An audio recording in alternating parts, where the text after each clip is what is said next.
យោធាថៃបន្តបាញ់ប្រហារនិងចូលឈ្លានពានលើកម្ពុជាច្រើនកន្លែងតាមបន្ទាត់ព្រំដែននៅព្រឹកនេះ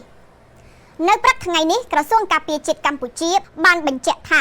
ស្ថានភាពនៅតាមបន្ទាត់ព្រំដែនកម្ពុជាថៃគឺយោធាថៃបានបន្តបាញ់ប្រហារមកលើអធិបតេយ្យរបស់កម្ពុជាក្នុងភូមិសាស្ត្រយុទ្ធភូមិភាគទី5ឃុំថ្មដាស្រុកវាលវែងខេត្តពោធិ៍សាត់យោធាថៃបានបន្តបាញ់ប្រហារឥតដាច់ស្ទើរពេញមួយយប់ក្នុងភូមិសាស្ត្រយុទ្ធភូមិភាគទី5នៅម៉ោង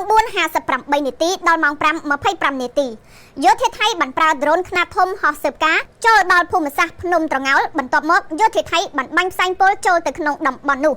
នៅម៉ោង 5:30 នាទីដល់ម៉ោង 6:10 នាទីយោធាថៃបានចាប់ផ្ដើមបាញ់ប្រហារដោយប្រើគ្រាប់ប្រភេទ 105 មីលីម៉ែត្រមកលើទីតាំងអូភ្លុកដំរីគិតមកដល់ម៉ោងនេះយោធាថៃនៅតែបន្តសកម្មភាពបាញ់ប្រហារនៅឡើយដោយឡែកក្នុងភូមិសាស្ត្រយុទ្ធភូមិភាគទី4ចាប់តាំងពីម៉ោង 4:45 នាទីទៀបភ្លឺថ្ងៃទី 9 ខែធ្នូរហូតមកដល់ពេលនេះយោធាថៃបានបើកការបាញ់ប្រហារនៅភូមិសាស្ត្រយុទ្ធភូមិភាគទី4ក្នុងតំបន់ភ្នំខ្មោចនិងបានពង្រីកភូមិសាស្ត្រនៃការវាយប្រហារដល់ទៅតំបន់ផ្សេងៗទៀតរួមមានតាថៅប្រាសាទតាមាន់ប្រាសាទព្រះវិហារប្រាសាទខ្នាវាលឥន្ទ្រីភ្នំខ្មោចគោល8ចំតែអានសេះថ្មដូនអូស្មាច់ភ្នំអនុស្សាវរីយ៍មុខវត្តកៅសិក្ខាគិរីស្វរៈនិងបានបាញ់ផ្សែងពុល